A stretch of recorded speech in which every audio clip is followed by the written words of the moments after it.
long, long time ago, there was this group of people who called themselves the Huns.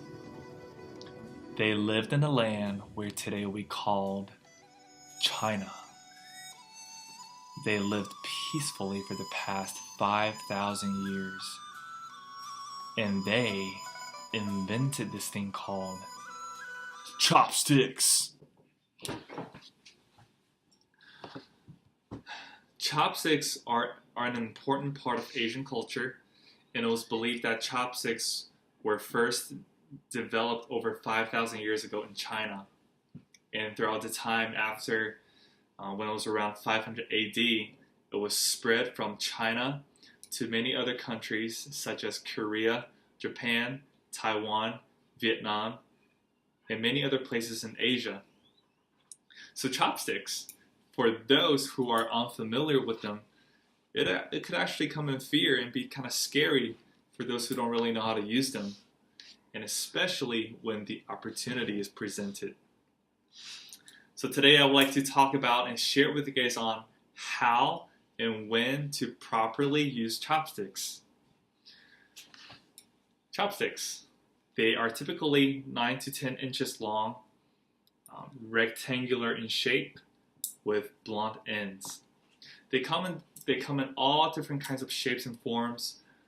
You will have the golden chopsticks for the rich people, wooden, plastic, regular metal for every household in Asia. Elephant tusks chopsticks, I believe those are illegal. And if you want to get personal with it, you can actually have it engraved with calligraphy.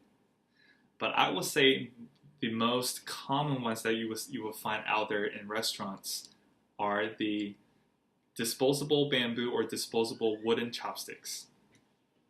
So one interesting fact about Taiwan, where I used to live when I was little, we use a lot of chopsticks.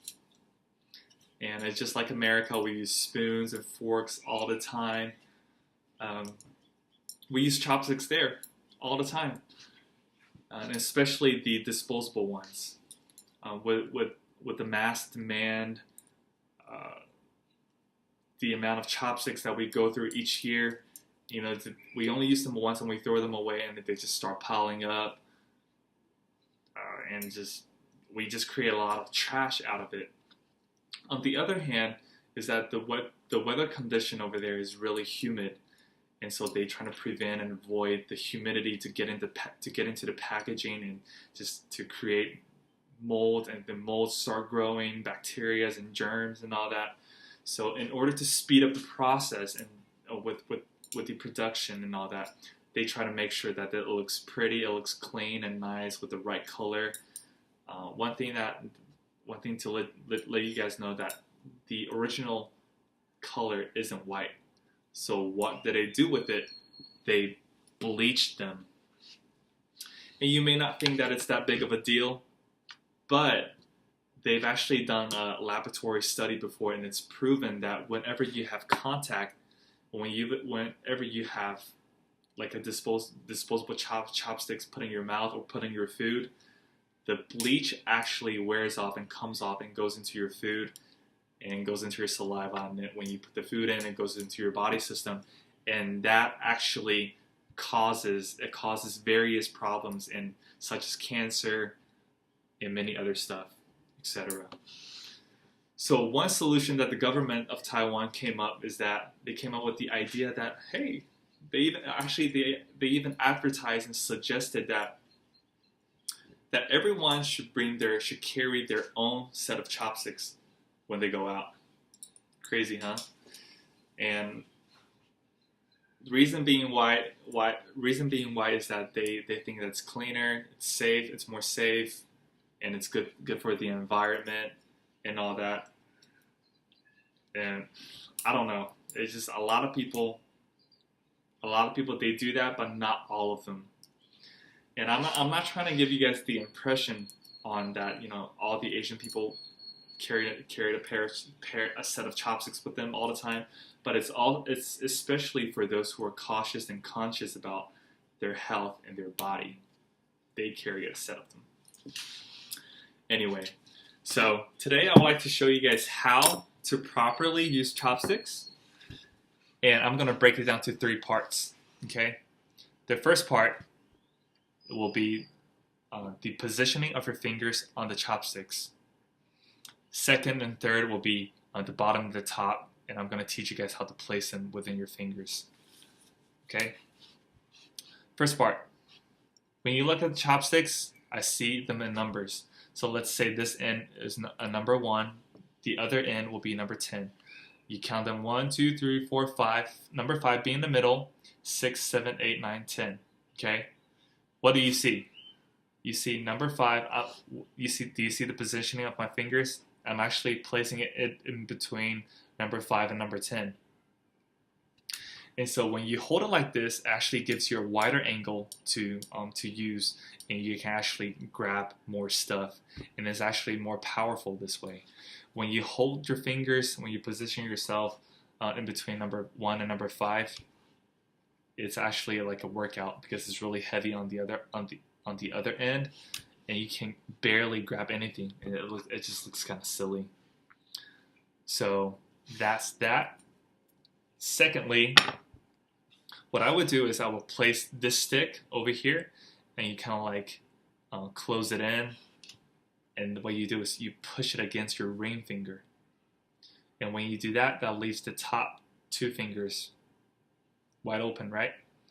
So this is the bottom part. You lock it in, make it steady and firm, and for the top part, just pretend that you're writing something with the stick. Just imagining like this is a pen or pencil you're writing, right?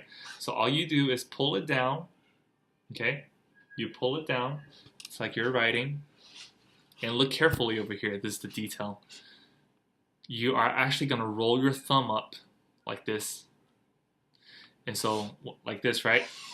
You roll it up, let it stay there, and pull, put the bottom part back in, like I said, in between the two fingers, and lock it in with the ring finger, and there you go. So that is the bottom part, that's the top part. And have you noticed that I'm actually not moving the bottom, I'm only moving the top. Grab, I don't know what else I can grab here, but this is how you do it. And as the more you practice, the better you'll get. And you want to make sure that every time when you grab, it's the top point is touching the bottom point. At first, it might be a little bit hard because you might miss, kind of like this. But as you start practicing it, you'll get better at it. And there's like different drills you can do. You can do like left, right, and just practice the muscle part like that. Left, right, kind of like that. And as you get better, as you master it, you'll be able to like do that every time. Okay. So this is the how to use chopsticks properly. So now I'm going to get into the when. When do you use chopsticks? Like, in what kind of situations would you want to use chopsticks? And in what kind of situations would you not want to use chopsticks? So traditionally speaking, for Chinese people, we like to have family gatherings. We will have people coming in, and we will go out to eat, right? So the difference is for the Chinese people is that we love to sit in round tables. We love to be able to see each other with the same angle, and just have that kind of like family gathering, family atmosphere, kind of like that. And that's the difference between, like in America, you go out and you sit in like those long tables, like party tables. That's the differences. And so the other difference is that instead of having your own entrees in front of you, for us, when we sit in the round table, we put all the dishes and the entrees in the middle, and underneath it will be like a little disc plate where you can spin it, and we call that the lazy Susan. And as you spin it, you will be able to rotate all the dishes around so everyone can have the chance to grab whatever you want. And what's given in front of you is just like a small bowl with rice in there. I don't know if you can see this.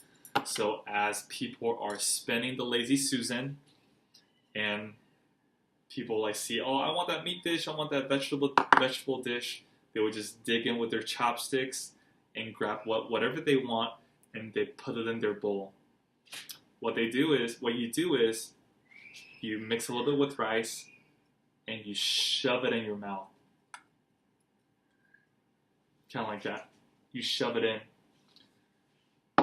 And it's just interesting to me because whenever I'm here in America, when I go into like restaurants, like especially Chinese restaurants, and you will see situations like people giving with a plate, and because you're in an Asian restaurant, right, and then there are chopsticks available, and you're like, hey, I want to use chopsticks, but typically, normally, you wouldn't want to use chopsticks with plates because it looks kind of silly. And you're just kind of like picking up food on the plate, and it's kind of hard to grab because rice and all that, you know.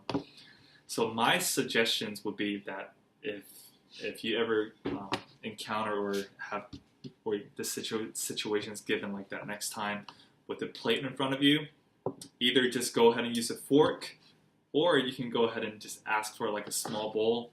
And what you can do is if you want to use chopsticks, you can just grab the food, whatever stuff that's on your plate, and you put it in the small bowl and mix with rice and shove it in your mouth. And that's when you should use chopsticks. Okay, so that's my take on that. So once you master the art of chopsticks, you can actually use this for anything.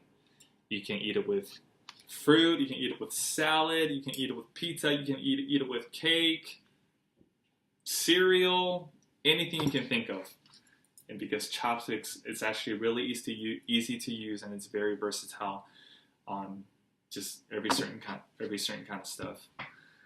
So I want to say thank you for your time for watching this video. I hope it was helpful, that you actually gained some knowledge or learned something out of this tutorial, if you want to call it that, on how to use chopsticks or when to use chopsticks in a proper setting, in a proper way. So next time, if you ever get a chance to go out to eat with me at Chipotle, don't be shocked or don't be surprised if you see me pull out a set of chopsticks as I'm enjoying my chicken fajita salad bowl. All right, Asian. So yeah, I'm actually really hungry right now, and I still haven't finished my lunch, so I'm gonna go ahead and do that right now. Okay, peace out.